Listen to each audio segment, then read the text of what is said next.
நமஸ்காரம். 8/8/2025 வரலக்ஷ்மி விரதம்.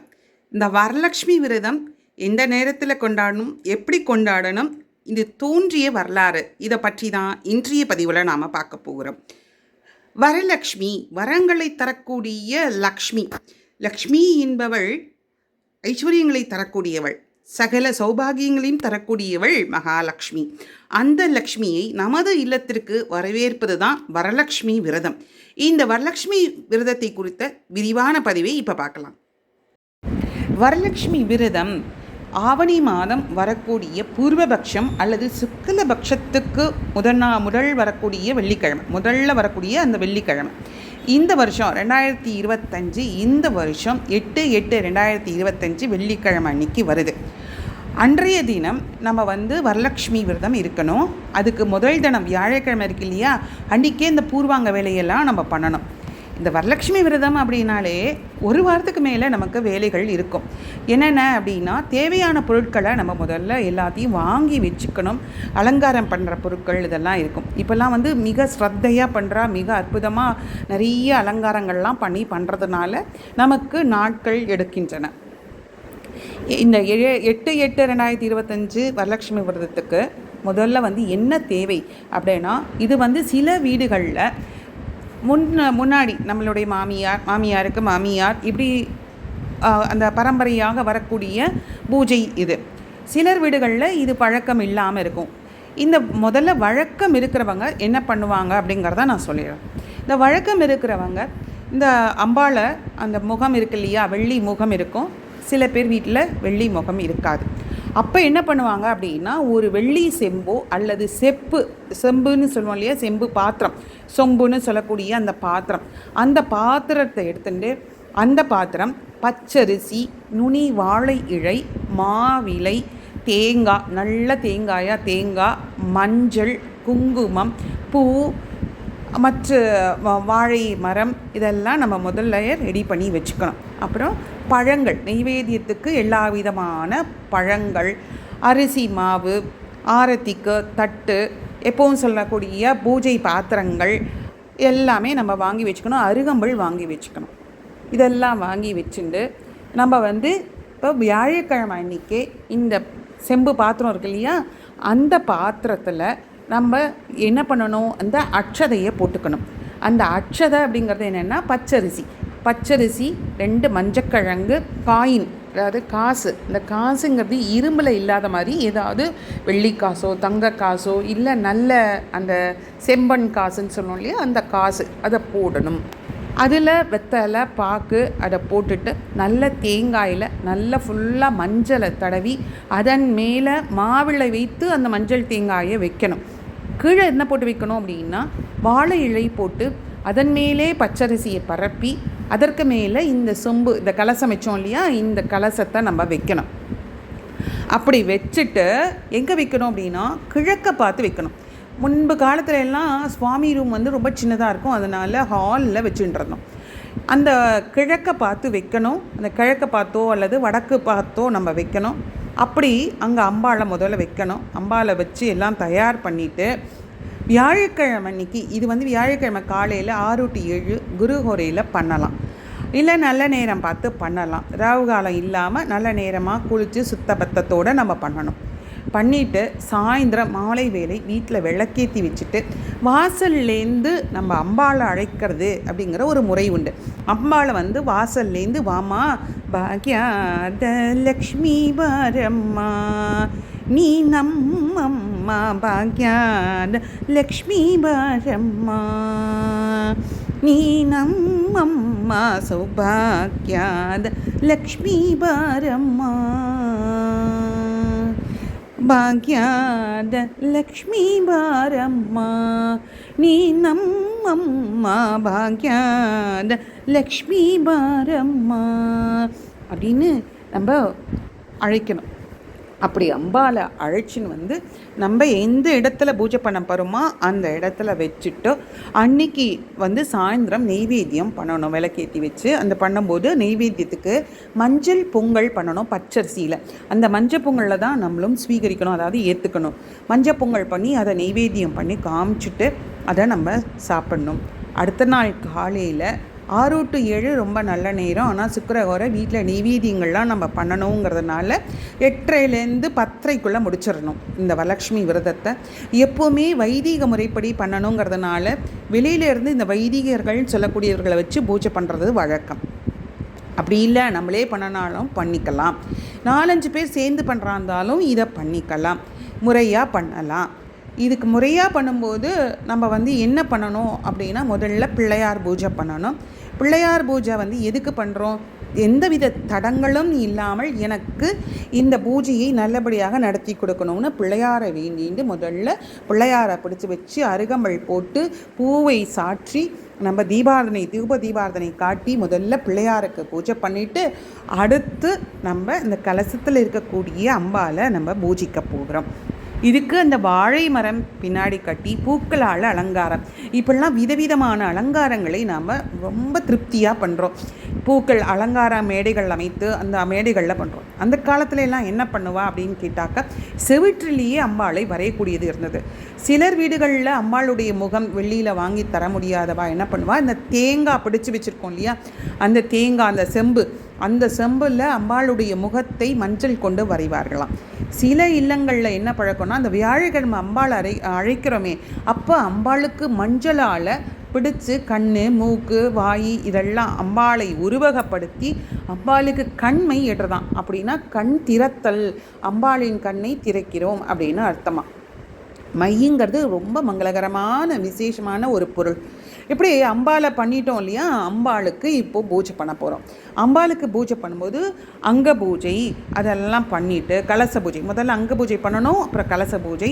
அதாவது அம்பாளை ஆவகானப்படுத்துகிறோம். மகாலட்சுமியை அந்த செம்புக்குள்ளே ஆவகானப்படுத்திட்டு மகாலட்சுமி அஷ்டகம், நமஸ்தேஸ்தோ மகாமாயே ஸ்ரீபீடே சுரபூஜிதே சங்கு சக்கர கதாஹஸ்தே மகாலட்சுமி நமோஸ்தே அப்படின்னு மகாலட்சுமி அஷ்டகம் சொல்லலாம். இல்லை மகாலட்சுமியோட காயத்ரி சொல்லலாம். ஓ மகாதேவேச்ச வித்மகே விஷ்ணு பத்னீஞ்ச திமகி தன்னோ மகாலட்சுமி பிரச்சோதயாதுன்னு மகாலட்சுமியோடைய அந்த காயத்ரி மந்திரத்தை சொல்லலாம். இல்லை கனகதாரா சோஸ்திரம் சொல்லலாம். அங்கம் ஹரேஹே புலகபூஷணமாற்றயந்தி பிருங்காங்கனீவ முகுலாபரணம் தமாலம் அங்கீகிருதா கில விபூதிரபாங்கலீலா மாங்கல்யதாஸ்து மம மங்கள் தீபதாயாஹ அப்படின்னு கனகதாரா சோஸ்திரம் சொல்லலாம். இப்படி லக்ஷ்மி வைபவங்களை, லக்ஷ்மியோட அஷ்டோத்திரங்களை இதெல்லாம் சொல்லிட்டு லக்ஷ்மியோட அந்த அர்ச்சனை நாமாவளி அதை சொல்லலாம். ஓம் பிரகிருத்தியே நமக, ஓம் விக்ருத்தியே நமக, க்ஷீரசமுத்திர தனயாயே நமகன்னு லக்ஷ்மி அஷ்டோத்திரங்களை சொல்லி லக்ஷ்மிக்கு பூக்களை கொண்டு நம்ம அன்றைக்கி அர்ச்சனை பண்ணணும்.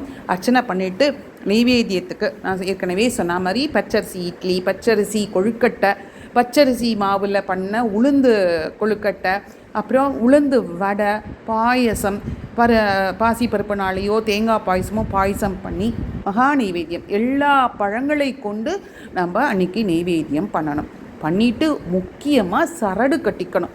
இந்த சரடுங்கிறது மஞ்சளில் துவைச்ச சரடு, அந்த நூலை கட்டிந்து எல்லாம் சுமங்கலியாக தீர்க்க சுமங்கலியாக நல்லபடியாக இருக்கணும் அப்படின்னு இந்த மகாலட்சுமியை நினச்சிண்டு நம்ம அந்த கையில் கட்டிக்கணும். இந்த கையில் கட்டிக்கிறது மட்டும் இல்லாமல் நம்ம கூட யாராவது இருக்கா அப்படின்னா, அந்த மகாலட்சுமி விரதத்துக்காக யாராவது 4 பேர் நான் விரதத்தில் கலந்துக்கிறேன்னு வந்திருப்பா இல்லையா, அவர்களுக்கும் நம்ம அந்த மஞ்சள் சரடை கட்டி விடணும்.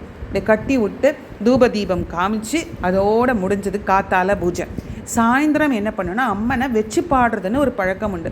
சாயந்தரம் கொண்டக்கடலை சுண்டல், அந்த சுண்டல் பண்ணி முக்கியமாக இந்த ப்ரௌன் கலரில் இருக்கிற சுண்டல் கடலை ரொம்ப விசேஷம். அப்படி இல்லைன்னா அந்த வெள்ளை கலர்லேயும் பண்ணலாம்.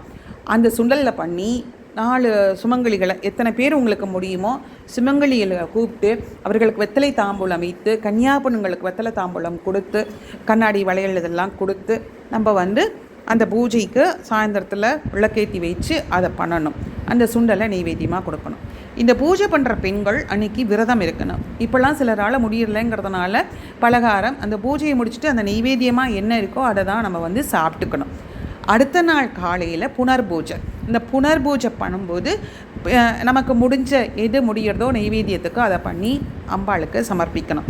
சமர்ப்பிச்சுட்டு அந்த சாயந்தரமாக என்ன பண்ணணும், ராத்திரியில் படுக்க போகும்போது அம்பாளை அரிசி டின்னு இருக்கும் இல்லையா, அந்த அரிசி டின்னுக்குள்ளே அம்பாளை அப்படியே இறக்கி வச்சிடணும். அப்படி அம்பாளை இறக்கி வச்சுட்டு அதை மூடி போட்டுட்டு, அம்மா தாயே மகாலட்சுமி எங்கள் எல்லாரையும் நல்லபடியாக வச்சுக்கோ, இந்த வருஷம் நல்லபடியாக முடிஞ்சுது அப்படின்னு நன்றி சொல்லிவிட்டு, அடுத்த வருஷமும் உன்னை கூப்பிடுற மாதிரி பண்ணு, உனக்கு பூஜை பண்ணுற பாக்கியத்தை கொடு அப்படின்னு மனசார நம்ம வேண்டிட்டு பாலை நம்ம நைவேத்தியமாக பண்ணிடணும். இதோடு இந்த பூஜை முடிஞ்சுது, வரலட்சுமி விரதங்கிறது முடிஞ்சுது. இது பண்ணினோம் அப்படின்னா தீர்க்க சுமங்கலியாக எல்லா விதமான சௌக்கியங்களையும் நமக்கு கொடுப்பாளாம். ஐஸ்வர்யங்கள் எல்லாம் வேணும், 16 பேர்களும் வேணும், ஆயுள் ஆரோக்கியம் எல்லாம் வேணும், அத்தனையும் நமக்கு தரக்கூடியவள், அவளை திருப்திப்படுத்தினா அப்படின்னா நமக்கு தரக்கூடியவள். மனசார நம்ம நம்பி இந்த பூஜையை நாம் செய்யணும், மாங்கல்ய பலம் கிட்டும். இது மட்டும் இல்லை, இந்த கதை எப்படி வந்தது, இந்த வரலட்சுமி விரதம் எப்படி உருவானது அப்படிங்கிறத நம்ம பார்க்கலாம். நைமிச்சாரண்யத்தில் சுதாமகா முனிவர் அப்படின்னு ஒருத்தர் சனகாதி முனிவர்களை பார்த்து சொல்கிறாராம், ரிஷி முனிவர்களே, உங்களுக்கெல்லாம் நான் ஒரு கதை சொல்கிறேன் கேளுங்கள் அப்படின்னு சொல்கிறாராம். இந்த கதையை பரமேஸ்வரன் பார்வதிக்கு சொன்னார் அப்படின்னு சொல்கிறாராம். அது என்ன கதை அப்படின்னா, பார்வதி பரமேஸ்வரன் கிட்ட கேட்குறா, எங்களுக்கு பெண்களுக்கு எல்லா விதமான சம்பத்துகளும் கிடைக்கணும் அப்படின்னா என்ன விரதம் இருக்கணும் அப்படின்னு பரமேஸ்வரன்கிட்ட கேட்குறா. உடனே பரமேஸ்வரன் இந்த கதையை சொல்வதாக இந்த புராணம் அமைகிறது. மகத நாட்டில் குண்டீனவரம்னு ஒரு ஊர் இருக்குது. இந்த குண்டீனபுரத்தில் சாருமதின்னு ஒரு பெண் இருக்கா. அவள் அந்தன குலத்தை சேர்ந்தவள். அந்த பெண் எல்லா விதமான பூஜைகளும் செய்து வீட்டில் இருக்கக்கூடிய பெரியோர்களை பண்புடன் நடந்து கொள்கிறாள். அவர்களை மதித்து அவர்களுக்கு என்னென்ன உபச்சாரங்கள் பண்ணணுமோ பெரியவர்களோடு பண்போடு நடந்து கொள்கிறாள். இதெல்லாம் பார்த்த மகாலட்சுமிக்கு ரொம்ப திருப்தியாம், இந்த பொண்ணு இவ்வளோ குணநலன்களோடு இருக்கிறதே அப்படின்னு ரொம்ப சந்தோஷப்பட்டு மகாலட்சுமி கனவுல தோன்றாலாம். கனவுல தோன்றி, நான் உனக்கு ஆசிர்வதிக்க அனுகிரகிக்க போகிறேன், இந்த அனுகிரகம் தருவதற்காக நீ என்னை வலம் வா, என்னை பூஜை பண்ணு அப்படின்னு அவளே சொல்லி கொடுக்குறாளாம். அப்படி மகாலட்சுமி பூஜையை அவள் தொடங்குறா. அந்த கலசம் வைத்து அவள் மகாலட்சுமியாக அவளை ஆவானப்படுத்திட்டு அந்த பூஜை பண்ணும்போது, அப்போது முதல் கூட இருக்கிற பக்கத்தில் இருக்கிற எல்லோரையும் ஸ்திரீகளையும் அவள் கூப்பிட்டு கொள்கிறாள். ஸ்திரீனா பெண்களெல்லாம் கூப்பிட்டு பண்ணும்போது அவள் பிரதட்சிணமாக முதல் பிரதட்சிணம் வரும்போது காலில் ஜல் ஜல்னு ஒரு சத்தம் கேட்குறான். என்னென்னு குனிஞ்சு பார்க்குறா, அவளுடைய கால்களில் இந்த கொலுசு அந்த ஆபரணம் இருக்கான். அடுத்த ஒரு பிரதட்சிணம் வருகிறாளாம், அவளுக்கு அப்படியே ஒவ்வொரு ஆபரணங்களாக சேர்கிறதாம், செல்வங்கள் சேர்கிறதாம். இப்படி எல்லா விதமான சம்பத்துக்களும் இந்த லக்ஷ்மியை பூஜை பண்ணும்போது வருகிறதாம். உடனே எல்லோரும் மக்களும் சந்தோஷப்பட்டு இந்த பூஜையை அன்று முதல் தொடங்க ஆரம்பித்தார்களாம், இந்த வரலட்சுமி பூஜையை. இதை பரமேஸ்வரன் பார்வதி கிட்ட சொன்னதாக இந்த புராணம் சொல்லப்படுகிறது. பத்மா சனி பத்மகரே சர்வலோக பூஜிதே நாராயண பிரியே அப்படின்னு இந்த ஸ்லோகத்தை சொல்லி நம்ம இந்த மகாலட்சுமியை வரவேற்கக்கூடியதான இந்த வரம் தரும் வரலட்சுமி பூஜையை நம்ம இல்லங்களில் நம்ம செய்யலாம்.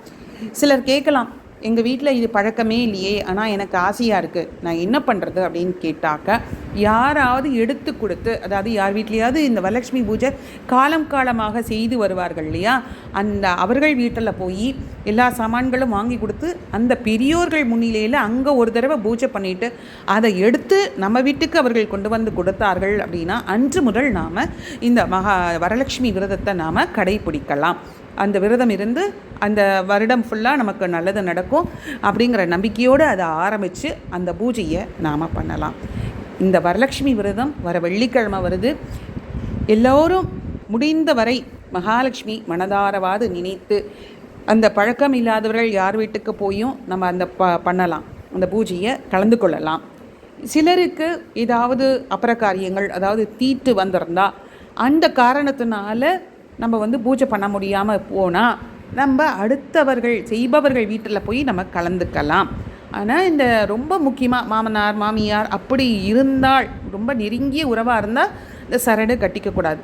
கொஞ்சம் தூரத்து உறவு அப்படின்னா சரடு கட்டிக்கலாம். இதுதான் வரலட்சுமி விரதத்தில் செய்யக்கூடிய பூஜை முறைகள், விரத கதையும். எல்லோருக்கும் மகாலட்சுமியினுடைய அருள் கடாட்சம் கிடைக்கட்டும்.